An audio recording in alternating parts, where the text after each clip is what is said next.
acronym. Hello everyone, this is now officially part 2 of the 5-part series titled The Polish Basics by me, Patrick, to teach you guys the very basics of the Polish language to try to propel you guys into a journey to learning another language, and unfortunately, one of the most difficult languages at that. Don't be discouraged by that, because that's what these 5 videos are for, to help you guys out a little bit. Now, because this is part 2, I'm assuming most of you guys already watched part 1, which is speech and pronunciation. If you haven't, please go watch that video, because it makes the rest of the videos so much easier, because you will have at least a basic understanding of what it takes to actually say the words that we'll be learning, which in this video will be, again, the nouns and their cases. And what I mean by cases is, in essence, a noun changes its ending depending on the way you use it. And there's 7 different ways that nouns can be used, and there's 7 different cases, which means there's going to be 7 different endings for every single noun. And again, that may sound incredibly tedious and incredibly annoying, and sometimes it might be, I can't lie. Sometimes it is a little bit of a hassle, but if you do learn these, it'll make it so much easier to eventually learn adjectives, which will be the next video, and verbs, because you'll already be familiar with ending changes and how those work, and so on and so forth. So once you get more comfortable with the whole concept of, oh, it's going to switch endings because you have to say this, Polish gets a lot easier. And if you can get behind that concept, you'll be good. And again, I thank you guys for wanting to watch this video, and I hope you guys actually watch the rest of the series, because I've tried my best to make these videos as educational as possible for you guys. And with the intro out of the way again, let's start lesson 2. Now that we're done with the intro, it's time to get into lesson 2, which is nouns and their tenses. And this is one of the most complicated videos, second to only adjectives. So I would suggest for this instance, try to take notes a little bit or a lot of it, depending what you prefer. But there's going to be a lot to cover, even if it is just the basics. Now, common nouns. We're just going to go straight into it. There are 3 types of nouns: masculines, feminines, and neuters. Masculine being man, feminine being woman-like, or neuter being neither. Every noun has a distinction between the first 3, meaning a noun will always be masculine, feminine, and neuter, and will not be something else. So, and yeah, we know that, but the most important part is that the conjugations and the endings in the different tenses are determinant based on what gender that noun is. So let's say telefon and szkoła. They will not have the same, like here, telefon, phone, I szkoła, school, these 2. They will not have the same ending changes or suffix changes in the different tenses, because they are of 2 different genders, especially not with neuter over here. So when looking at a noun, you have to know what gender it is.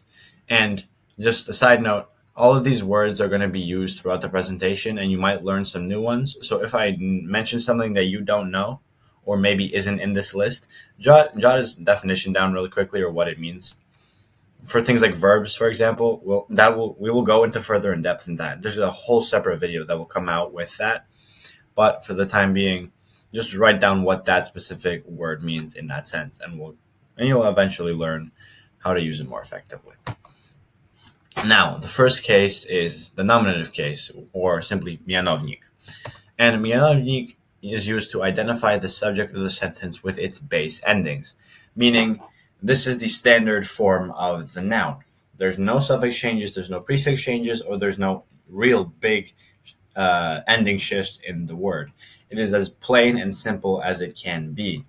For example, when we're speaking on English, in the sentence, the dog ran away, the subject is the dog. And the dog doesn't change. And in Polish, the dog, or pies, would not change either. Now let's look at the ending changes. Feminine nouns usually, or not ending changes, I misspoke because we're not changing anything. The feminine nouns almost always end in A and sometimes end in I. The masculine nouns almost always end in consonants, with sometimes they end in A. But those are usually animate nouns.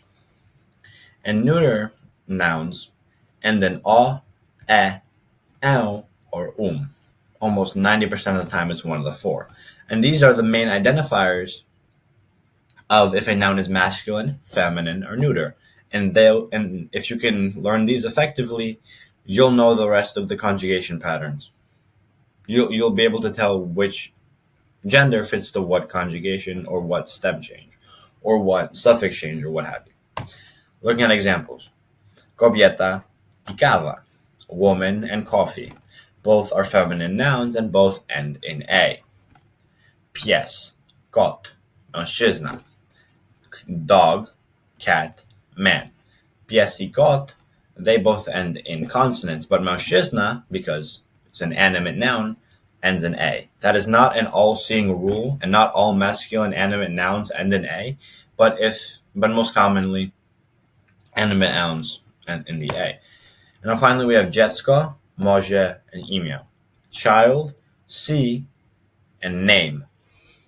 All of those end in O, E, M, or L, which again are the three main endings for a neuter noun. So now we know dziecko, może, and imię are neuter nouns. For plurals, the same concept applies. For feminine plurals, we have the endings Y, I, or E.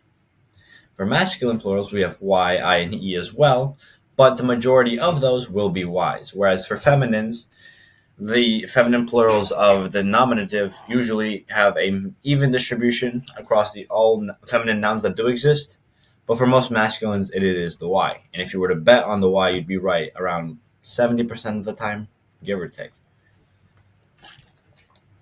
The neuter plurals, when we're talking on nouns, almost always end in A.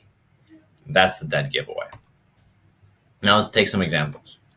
Kobiety, sukienki, panie, women, dresses, and like female teachers, for example. Or like a female that is of higher rank than you, for example. Kobiety ends in Y, sukienki ends in I, and panie ends in E. And it's fairly evenly distributed, and they're not really hard examples to find. When we're looking at masculines, we have domy, kwiaty i koty, houses, flowers, and cats. These are some of the most popular nouns that are masculine in Polish, and they all end in Y. It's much easier to find an example for an I and E for feminine than it is to do for masculine, which goes to show the prioritization of that Y ending in the plural. And finally, we have miasta, okna, i krzesła. All of them end in A. For city, for window, and for chairs, or for cities, windows, and chairs, they all end in A because again they are neuter plural. Neuter. I apologize. Neuter nouns in the plural. Wow. I do apologize. I cannot speak. Now we're going to get to the first step or suffix changing tense for the nouns, which is the genitive or dopełniać, which literally translates to fill in. That's what dopełniać translates to, is to fill in. The genitive case is used primarily to show possession or lack thereof. So if you have something or if you don't. But you don't really use the word to have or the verb to have, like match. You don't say I have or he does not have. It's more akin to like what the English would have with the apostrophe S, right? David's car or her dress, for example, or even I'm going to my house, because sometimes the genitive is used for alongside the verb iść. We're not going to look at those examples because then that warrants its own video by itself. So just so you know, it could be used in that way, but we're not going to get into that. But again, it's akin to that apostrophe S for like names or for people. Now the format for genitive falls under the item being possessed, which stays in its nominative form, in its base form, and then the item holding possession, which will be changed into its genitive tense. Now, when I'm talking about the item being possessed, what does the subject of the sentence have in their possession? In this sense, David's car, you would have the car as the item being possessed. Now, who is actually holding that car? David. and David would be the genitive in this case. But in Polish, we flip those. So Karl would come first and David would come second. And before we get into those examples, let's just go through the endings. For singular masculines, the genitive translation would end in A or U.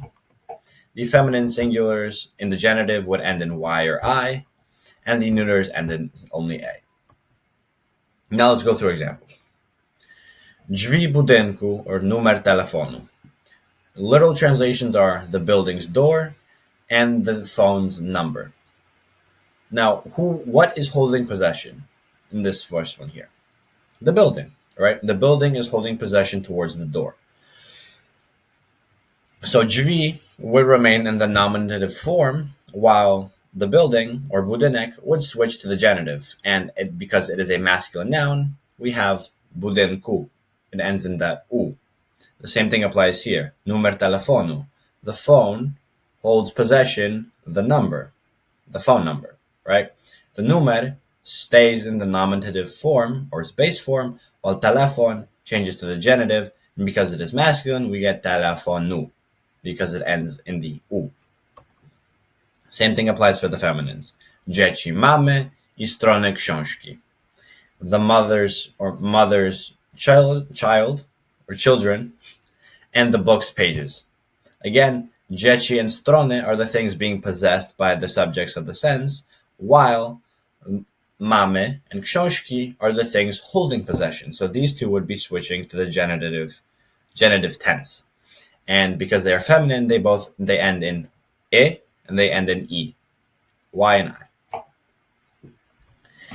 And now finally we get to the neuters and singulars. We're again kot dziecka I budynki miasta. The child's cat and the city's building, or the city's buildings.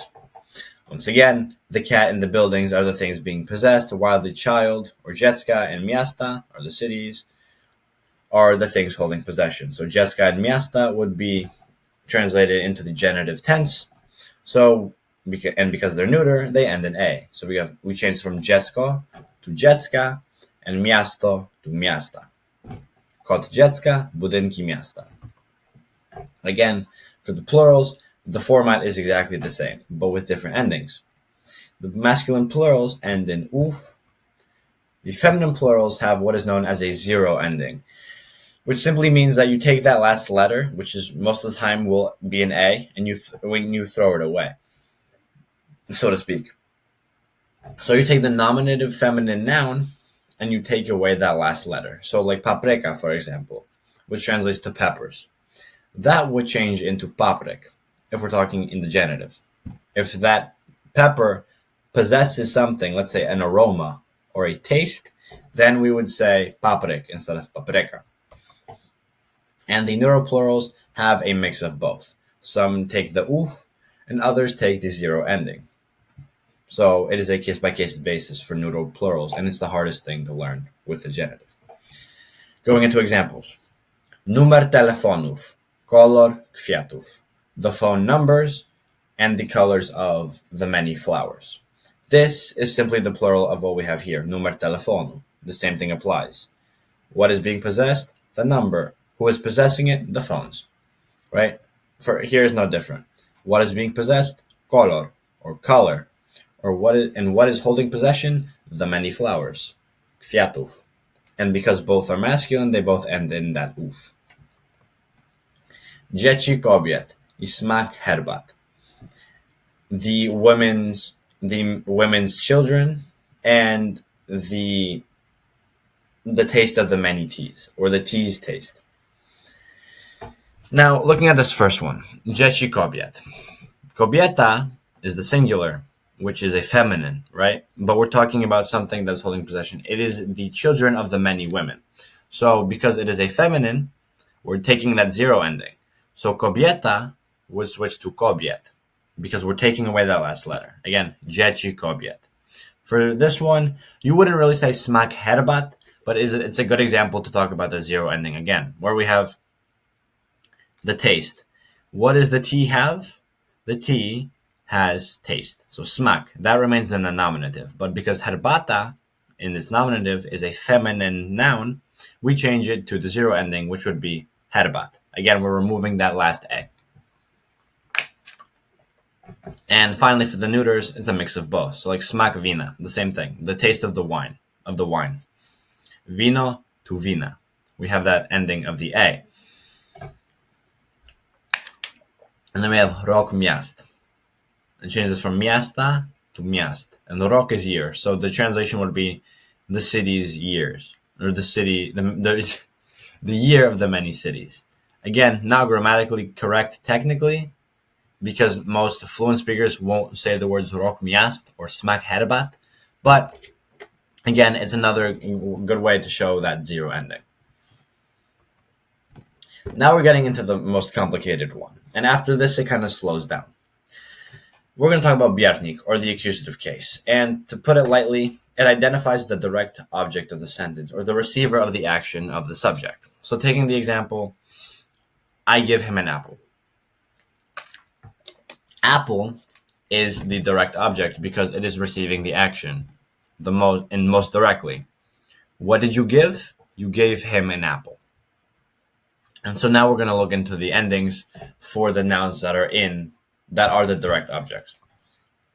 The masculine animate nouns end in A, and the masculine inanimate nouns remain in unchanged nominative form. Excuse me. Now you might be asking, well, what's the difference between these two? Are they not the same masculine endings? Because I just said that it matters based on their gender, and that would be correct.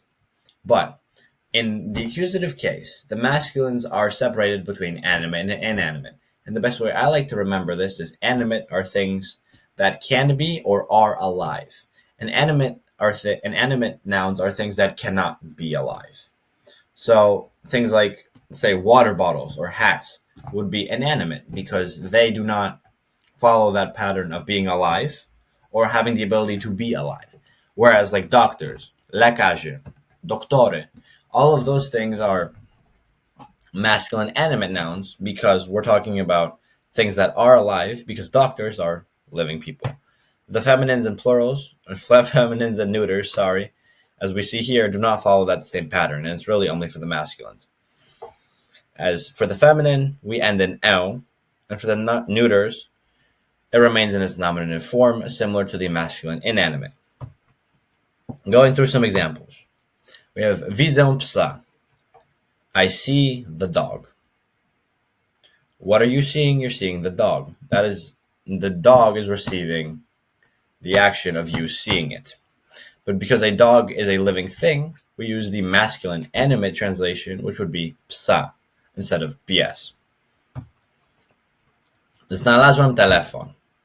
I found the phone. What did you find? You found the phone, right? The phone is the most direct thing that is receiving the action. But because telefon is inanimate, it remains unchanged to its nominative singular, so it stays the same. Piję wodę. Piję wodę. I'm drinking water. What are you drinking? You're drinking water. And because voda is in the feminine, we change it from voda to vodę. And for the neuter, acts the same as the masculine inanimate, as I said before. For example, jem jedzenie. I eat the food. What are you eating? You're eating the food. But again, jedzenie is in the neuter gender, so it remains as its nominative. The plurals have that same pattern. The masculine animates, and as a plural, end in uf, I, or I. The masculine inanimates remain as their nominative form, similar to the singular. And the non-masculines also retain their nominative form. And when I say non-masculine, it just means a combination of both the feminine and the neuter gender. So it makes sense to know if both of these have the same thing when we're talking about the plural. So it's a little bit easier, but it's also a little bit more complex because we have these two up here. And now let's go through some quick examples. Widziałem lekarzy. I saw many doctors. Again, because lekarz is a masculine animate noun, because a doctor is a living person, we would use one of these three endings. And for the case of lekarz, we add the y, or I, so lekarze. Again, widziałem lekarzy. Używam telefonu. I'm using many phones.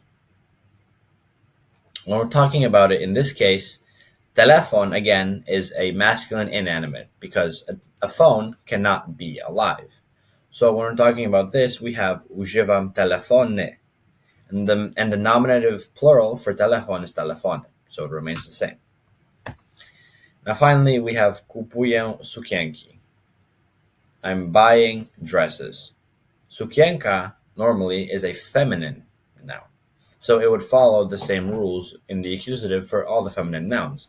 However, in this case, the nominative form is what's needed for the accusative case, so we keep it as the nominative plural. So we have kupuję sukienki. Again, I'm buying the dresses. There's no major change. Now we're getting into the little bit easier territories, so we're going to go a little bit slower. The dative case, or celownik, identifies the indirect object of the sentence. To whom or for whom was the object or was the action intended for? Using the English comparison. I gave him an apple. We saw this example on the slide before. In this case, him is the indirect object because who did you give the apple to? You gave it to him. Who is the second most receiver of the action? Him. And we're going to go through a brief format of where would these indirect objects fall in a sentence. So first, the subject, second, verb, third is the indirect object, and fourth is the direct object. Now, I'm aware that this is technically sentence structure, but this is a brief overview, and they don't always have to be between the verb and the direct object, but in most cases, they are. And we will go further in depth into that when we get into sentence structure, which is the final video of this series. But again, the indirect objects fall into this area. And the same thing applies here in this example sentence. I gave him an apple. I is the subject, gave is the verb, him is the indirect object, and an apple is the direct object. The same format applies. It's just when you're talking about in Polish, you have to use it in a different language, which is a little bit stressful. And I can understand that. Common indirect objects. Me, you, him, her, them, and us. All of those are used in English, and they're very common in English, and in Polish they are as well. I'm going to go briefly translate them for you. Me is pronounced me in Polish. It's the exact same, just maybe a little bit faster. You is changed to chi. Him is mu. Her is ye. Them is im. And us is nam. Those are the main indirect objects that are used in Polish. Alongside those, you can also do names as well. Names can also be used as indirect objects very easily. For example, you could say, I gave John an apple. John would be the indirect object in that sense. But for names, they do technically have changes. So like Marysia, for example, would turn to Marysi. Tomasz would turn to Tomaszowi, and Robert to Robertowi. Again, they have that change. For masculine names, you end in that OV or just V. For feminine names, you end in that I or E or she. That's a whole different concept, and that is basically a whole case by case basis where one name would not be the same as the other, but for the purposes of the basics, just remember that off the top of your head. Now we're going to go through some examples where indirect objects would be used so you can get familiar with them and how you can use them. Dałem mu jedzenie. I gave him food.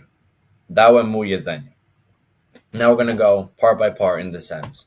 Subject is ja or I. How do we know this? Because dałem, or the verb dać, is in the I conjugation in the present tense. And again, we're going to go into that with verbs.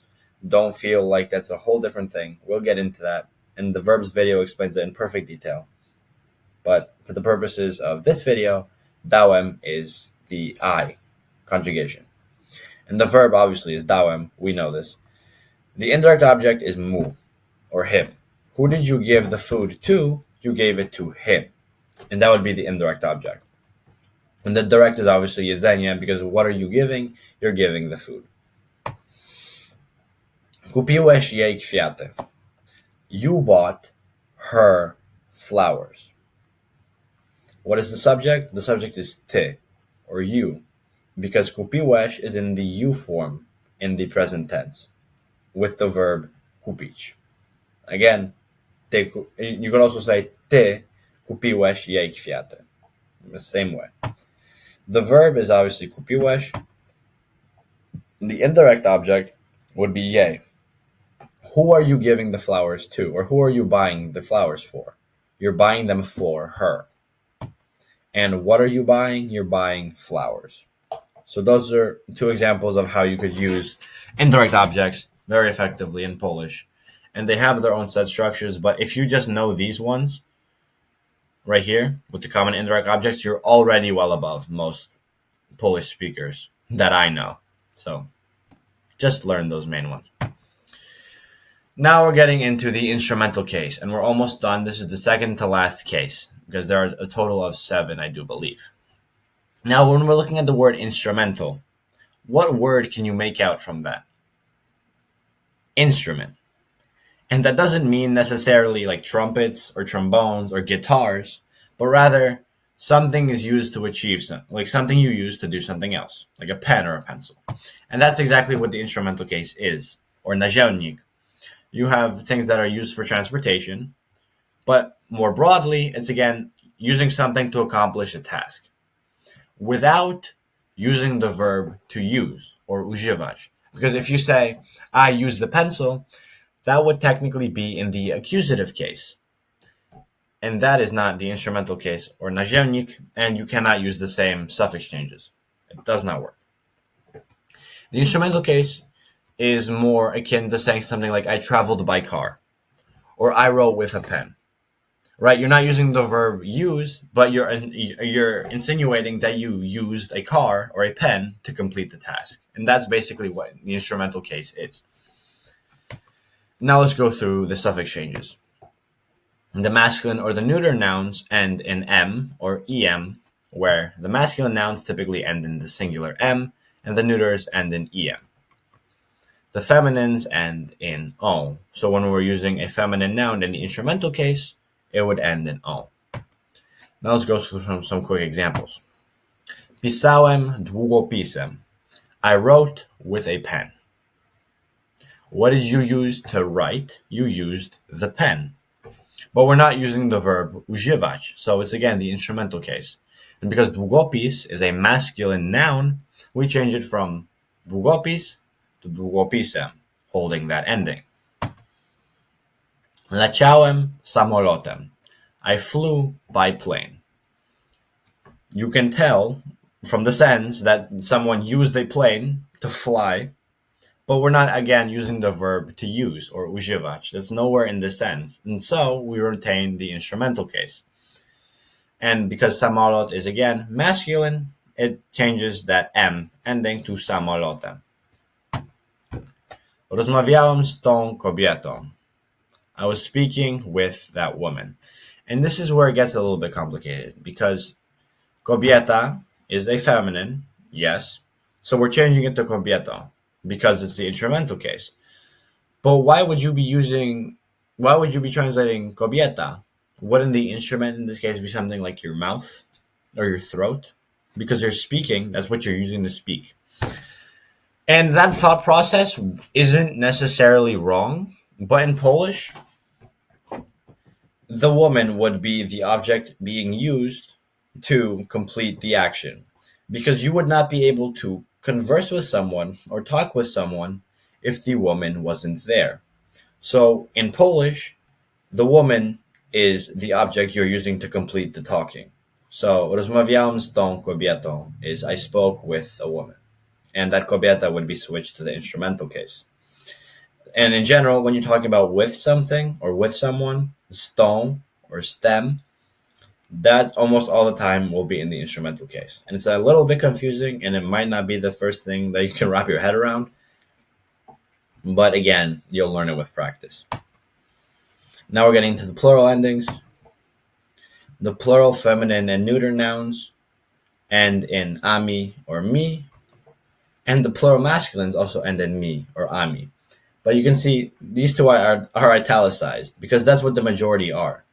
Ami or mi masculine, feminine, and neuters. Now let's do some examples where we would use in the instrumental case. Nauczyłem się książkami. I taught myself with books. What did you use to teach yourself? You used the books. So the books, or książki, would be in the instrumental case. So, because książka is a feminine noun, we would switch it to książkami. Again, because it is feminine. Lecili samolotami. They flew with planes. And it's talking about multiple people with multiple planes. Again, not usually grammatically correct, but again, or it is technically grammatically correct, but you would never hear someone say samolotami with multiple planes. They would just say lecili samolotem. But again, it shows off that ending switch, which I think for beginners is very necessary for them to see. So again, I flew by plane. Samolot is a masculine noun, and it still can end with that ami. So we're switching it to samolot to samolotami, because you're using the plane to conduct the task of flying. Jechali samochodami. They drove by cars. Again, you would never hear someone say, I drove by cars. In Polish, you would say, jechali samochodem. Same as the plane. But again, this I put the sentence in so you can see that suffix change. Jechali remains the same because that's the verb, or samochód would be the nominative form of samochodami. Samochód, or car. Samochód is masculine, and again, it can end in that ami, so you switch to samochodami. Po polsku, right? Because again, you're using the car to drive, but you're not actually using the verb to use, or używać. So it cannot be in the accusative case. And now for the final one, we have the locative case, or miejscownik. Looking at that word locative, I think we can easily pick out the word location. And that's basically what we're talking about with miejscownik. Where something is in the world is basically what we're talking about with this case. For example, in English, you would say, I am at the beach, or I am in the city, or he is in the United States, or he is in the town. All of those things would fall under miejscownik, and it's very important to know these ones.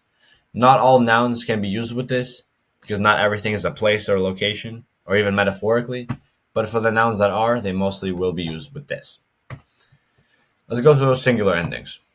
Masculine and neuters end in e, I, or u, and feminine nouns end in e, I, or y, with the two most common for both being the u and the y, respectively. Let's go through examples. Jestem w basenu. I am in the pool. Where are you? You're in the pool. Similar to how you would say you're in the city. Basen is a masculine noun, again, meaning pool. So, in the miejscownik, you would add that u at the end, having basenu. Jestem na plaży. I am on the beach. Not in the beach, I am on the beach. So instead of v, you have na here in the middle. Jestem na plaży. Plaża, in its nominative form, is feminine. So we take out the a and switch it for the y, because we're talking about miejscownik, because the beach is a place. And finally, we have siedzę w budynku. Same thing that applies with jestem w basenu. I'm sitting in the building. Budynek is a masculine noun in its nominative form, so we put the ending of u at the very end, again, because it's in the locative case. We have siedzę w budynku. I'm sitting in the building. Now we're getting to the plural endings, which is the easiest of any case or any gender or any tense that we've seen today. Because every gender in the miejscownik plural has the same ending, which is ach. Every single miejscownik plural will end in ach. Every single one, regardless of gender, regardless of if it's a regular or not, in every other tense, it will always end in ach. So examples. Są w basenach. They are in the pools.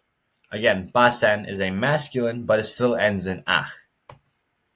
Jesteście na plażach. You are on the beach. You guys are on the beaches. Plaża is a feminine noun. Is a feminine noun, but you still have that ending ach. Plażach. And finally, siedzicie, siedzicie, siedzicie w budynkach. I apologize for my stuttering. I have not drinking a lot of water today. Siedzicie w budynkach. You're sitting in the buildings. Again, budynek is a masculine noun, but it still follows that ach ending. Budynkach. Siedzicie w budynkach. Very simple. And that is the end for the nouns and their tenses. And I hope you guys took notes. If not, you can go back and look at the full slides. But for the purposes of the slideshow presentation, the nouns are completed. And congratulations on getting to the end. You've made it to the end of part 2, which again is nouns and their cases, and I'm extremely proud that you even made it to this point, because that means you learned 2 things in Polish that most don't already know: speech and pronunciation, and the nouns and their cases, and how you can weave them around and how you can use them in different situations. Which again, most people don't know that, and you know what? It's a nice thing to know. But if you're already here, you might as well learn the rest, right? So that's why I thank you guys, 1, for watching the video, and I hope you guys continue watching the videos. But 2, I hope you guys actually, stick around and took good notes, actually want to learn the language because of my videos, and hopefully go on to watch the other 3 videos that are in this series.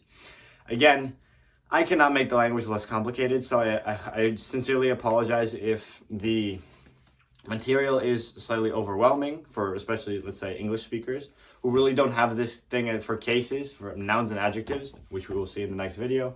But I tried to make it as simple as possible for you guys to try to help you understand it a little bit better. Again, I thank you for watching, and this is for 100, 10, 15 views would be phenomenal for me, because that would mean the 10, 15 people actually stuck around to watch my video, actually to learn something about the language. So to those of you who watch, thank you. There's going to be a link somewhere up here with the next video or the next 2 videos. Don't know where yet, but it's going to be there somewhere, I swear. And again, I hope you guys stay tuned and come to watch video number 3.